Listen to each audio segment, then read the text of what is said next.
Baha ikaze bakunzi b'amakuru n'ingingo zigezweho by'umwihariko zirebana na politike mpuzamahanga. Ndi kumwe na Joseph Iradukunda. Ikaze mu kiganiro. Ndagushimiye bwana Semugeshi, reka mpe nanone ikaze aba badukurikiye kuri platform zacu zitandukanye. Ni amakuru aka kanya agiye hanze.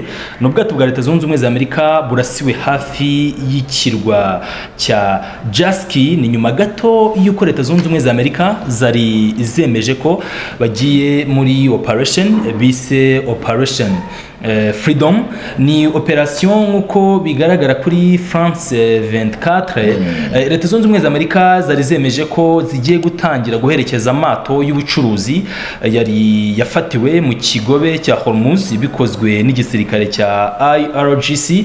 President Trump yari yabyemeje ku rukuta rwe rwa Truth Social, avuga ko ibihugu byo hirya no hino mu isi bidafite aho bihurira n'intambara iri kubera mu burasirazuba bwo hagati, ariko byagizweho ingaruka no kuba Leta Zunze Ubumwe za Amerika zarashyize ya naval blockade hara mu kigobe cya Oman, bityo Iran nayo ikahita ifunga inzira zose zituruka ku isoko mu kigobe cya Perse no guca mu moro Hormuz. Ibi bihugu mu byo byandikiye Trump bimusaba ko yabifasha amato arenga amajana yafatiwe hara mu kigobe cy'aba Perse atemerewe guca mu nzira Hormuz. Aya mato yombi cyangwa se yose akaba yakemererwa gutambuka. Kuri ubu rero ibikurikiye iyi operation, nyuma y'amasaha make rwose Amerika yemeje ko igiye guherekeza aya mato y'ubucuruzi. Irani yari yamaze gutanga agasopo, ngira ngo nabyo tubyereke abadukurikiye. Ni amakuru ari ku bironoramakuru by'Abongereza Reuters. Iran yari yabanje kwihanangiriza Leta Zunze Ubumwe za Amerika, ivuga ko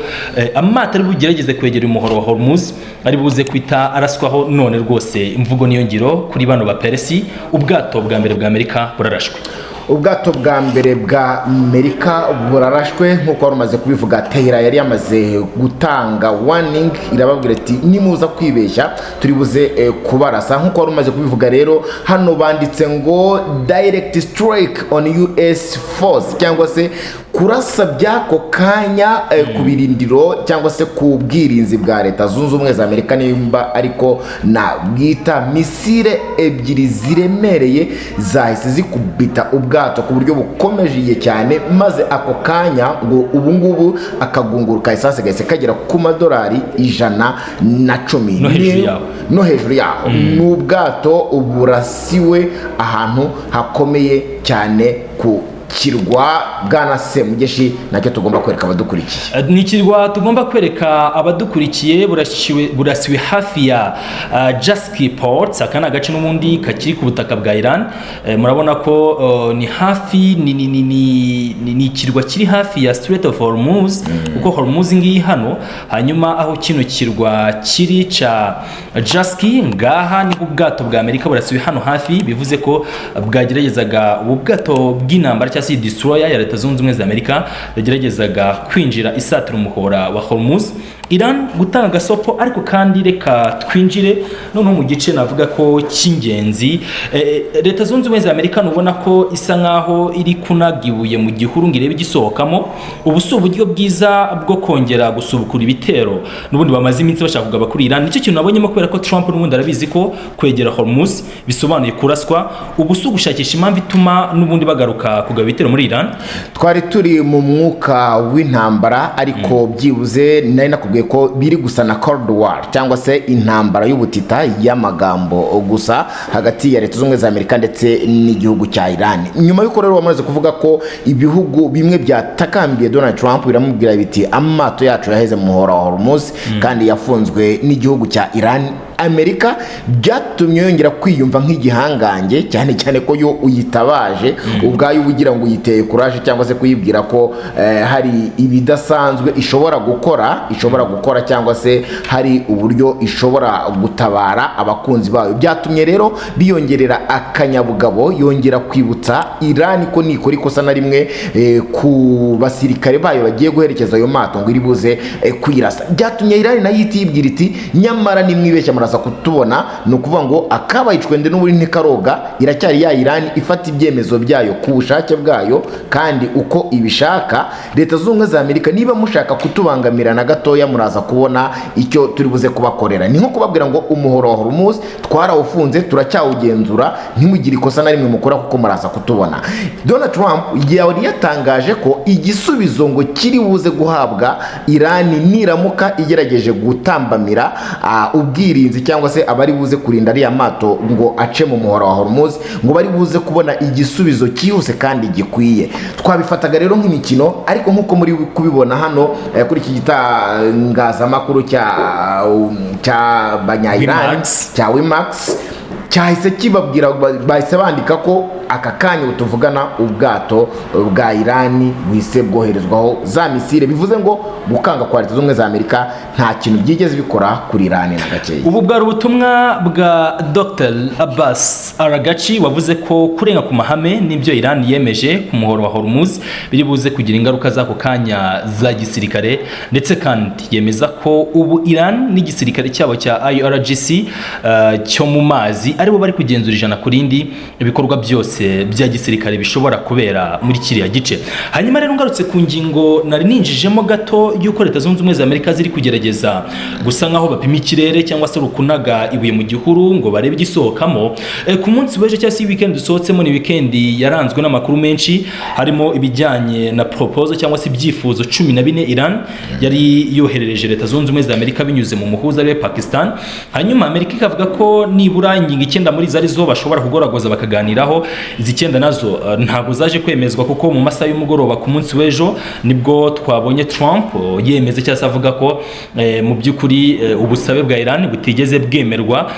N'ubusabe bwa bukubiyemo kureba ko basaba Amerika igakura ziriya ngabo yakize hariya mu mazi ya Oman bahakurwa. Iran nayo ivuga ko iri bubyishyure kuba yakuraho cyangwa se nayo yakemera mwe mu mato gutambuka ruwo muhoro wa Hormuz. Ariko amata afite isano cyangwa se asayenga yerekeza muri Israel yo Iran yavuze ko atarebwa n'uriya muhoro wa Hormuz.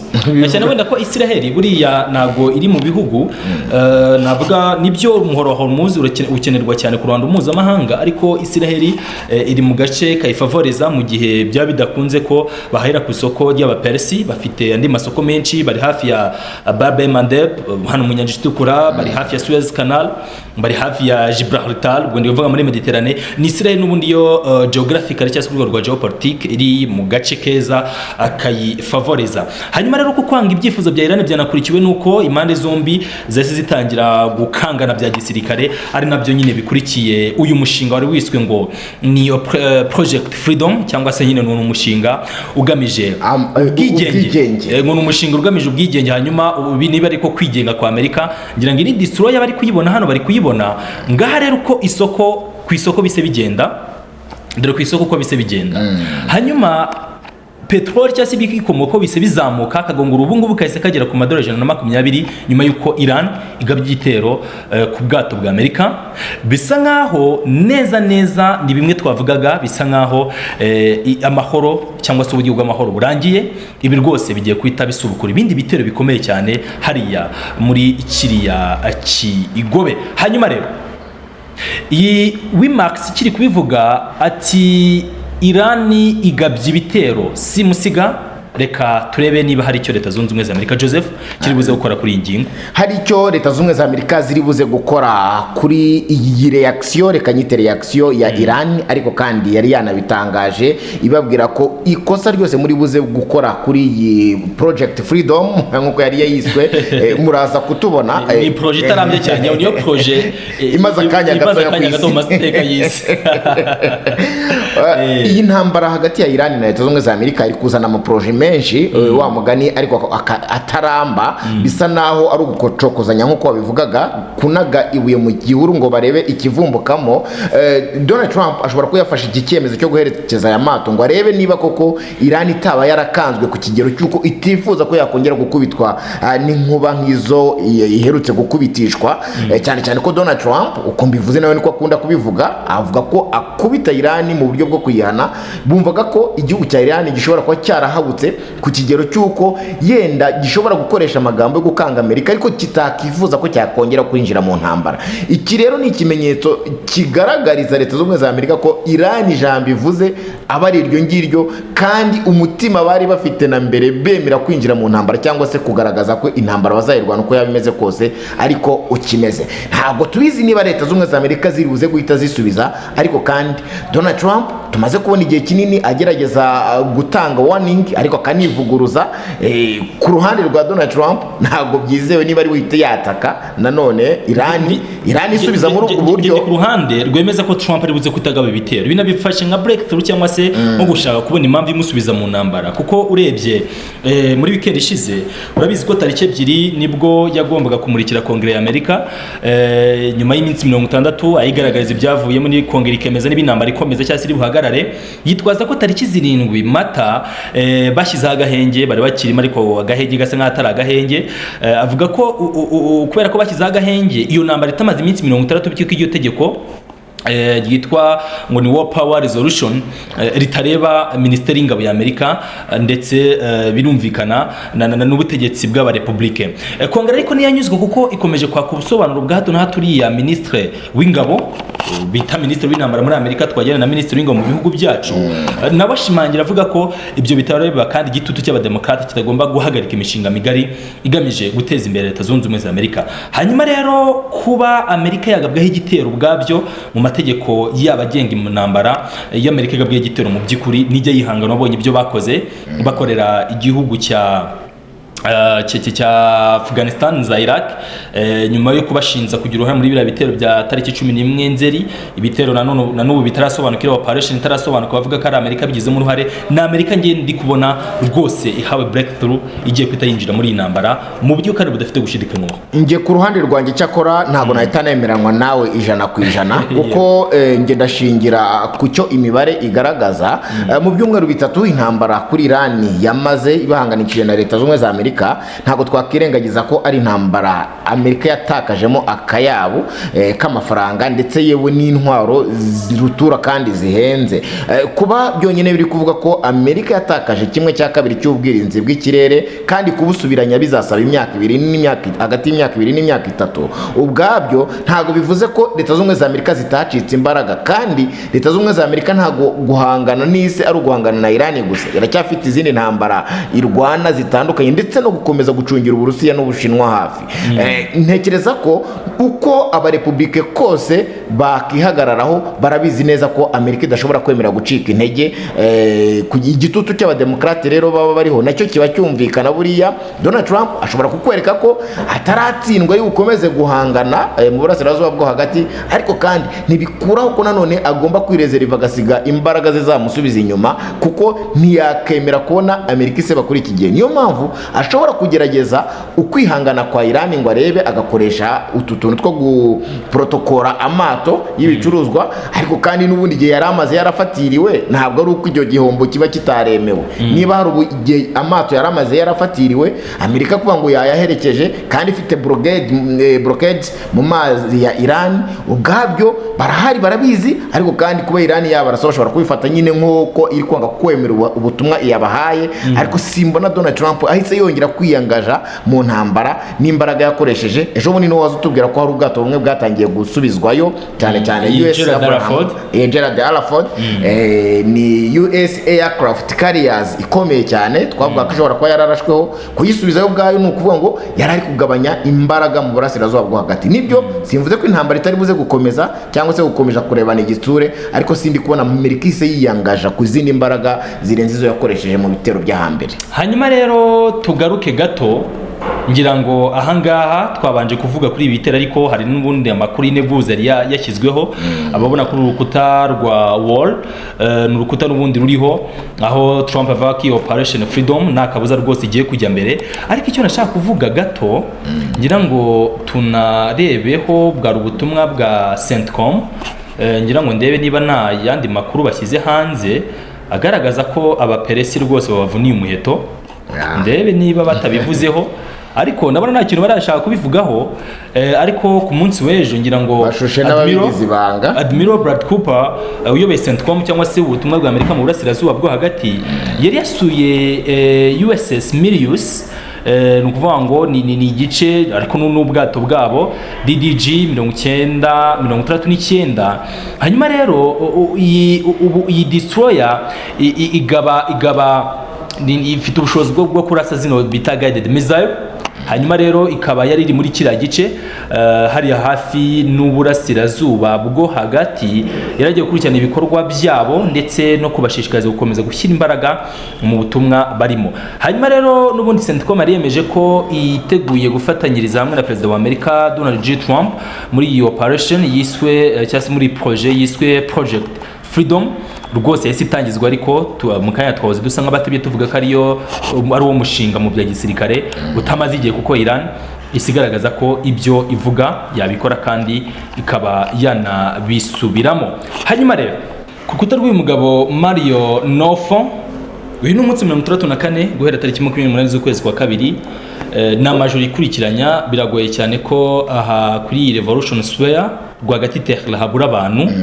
noneho kuri iyi nshuro bahari bavuga ko urupfu rubarutira kubaho mu kajagari cyase kubaho bahaswe n'amahanga. bumva imitekerereze y'aba baperesi. twari duherutse fure nk'iyi ngiyi cyangwa se imbaga y'abantu kuri iyi ngiyi kuri iyi Revolution Square, ubwo berekanaga ejo bundi igisasu gishyashya.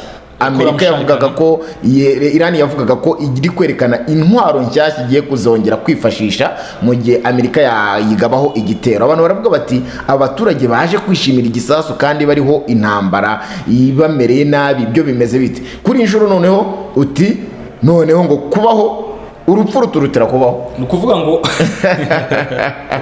abantu barabareba ukuntu bangana rwose rero ubwiza ukuri. buriya kimwe mu bintu bifasha Amerika gutsinda intambara zabo byoroshye ni intwaro yindi bita manipulation de masse. hano bari kuririmba indirimbo ivuga ngo babanza gusa nk'abaroga intekerezo z'abo banyagihugu, biri mu biborohereza intambara. kuri inshuro rero bisa nk'aho imikino itabahiriye muri Iran.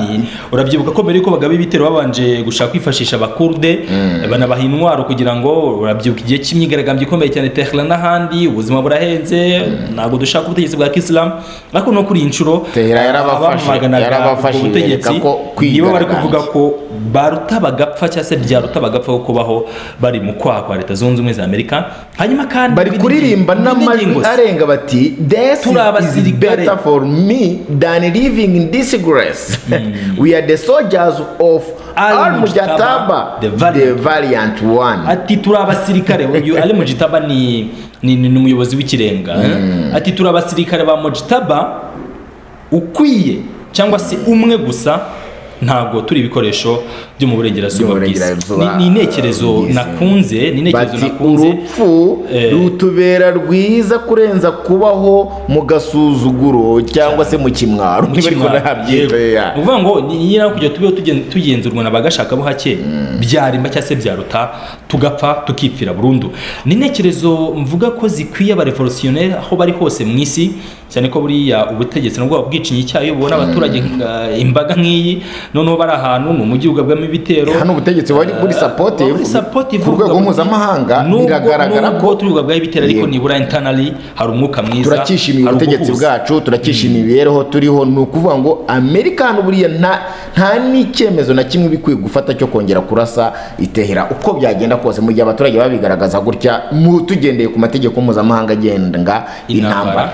noneho babikoze neza, baza nyine kuri Revolutionary Square cyangwa se ku gace kahariwe ubwigenge muri rusange. urubuga rw'ubwigenge muri rusange. hanyuma uranyemerera Joseph mushimire cyane uruhare wagize muri kino kiganiro. reka nanjye ngushimire bwana Semugeshi, nshimire n'abakunzi bacu kuri platform zitandukanye baba batwereka ko tubanye ari breaking news, tutabura kubagezaho kandi andi makuru nk'aya ngaya nayo turakomeza tuhabe kugira ngo mukomeze umenye ikiri kubera mu burasirazuba bwo hagati, ariko kandi binagira ingaruka ikomeye cyane kuri isi dutuye. murabizi ko essence yo yahenze, ariko birasa naho ibiciro bigiye kongera kwiyongera cyane ahubwo. hanyuma makuru y'ibiganiro byacu nakagaruka, mwakoze kubana natwe. reka tubane mu masaha make araza kuba ari imbere. Blessings.